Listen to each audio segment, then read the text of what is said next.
किसी जमाने में एक शानदार राज्य में शहजादी लारीब रहती थी। वह न सिर्फ सुंदर थी बल्कि बहुत बुद्धिमान भी थी।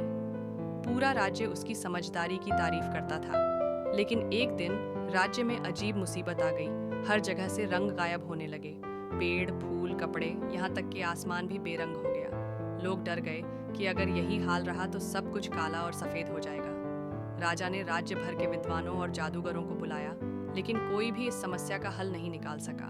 तब एक बूढ़े हकीम ने कहा, सिर्फ जादुई कालीन ही इस मुसीबत को दूर कर सकता है। जादुई कालीन एक ऐसा चमत्कारी झाड़ू था जिसके बारे में कहा जाता था कि जहाँ से भी वह गुजरता वहाँ रंग और रोशनी लौट आती। लेकिन वह झाड़ू एक रहस्यमयी पहाड़ की गुफा में था, जहाँ पहुँचना आसान नहीं था।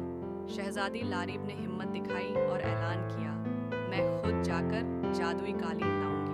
शहजादी घोड़े पर सवार होकर सफर पर निकली। रास्ते में उसे 3 परेशान लोग मिले, एक भूखा किसान, एक अंधा कलाकार और एक बीमार बुजुर्ग। शहजादी ने किसान को खाना दिया, कलाकार के इलाज का इंतजाम किया और बुजुर्ग को दवा दी।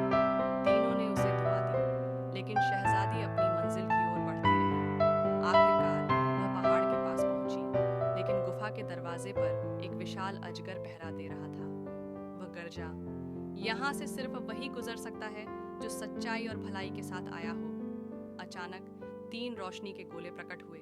वे वही किसान, कलाकार और बुजुर्ग थे जिनकी शहजादी ने मदद की थी। उनकी भलाई की रोशनी से अजगर गायब हो गया और गुफा का दरवाजा खुल गया। शहजादी अंदर गई और जादुई कालीन को उठा लिया। जैसे ही उसने झाड़ू चलाया, चारों ओर रंग लौट आए। शहजादी लारीब जादुई कालीन के साथ महल वापस आई और पूरे राज्य में रंग बहाल हो गए। राजा ने गर्व से अपनी बेटी को गले लगाया और कहा, सच्चा जादू बहादुरी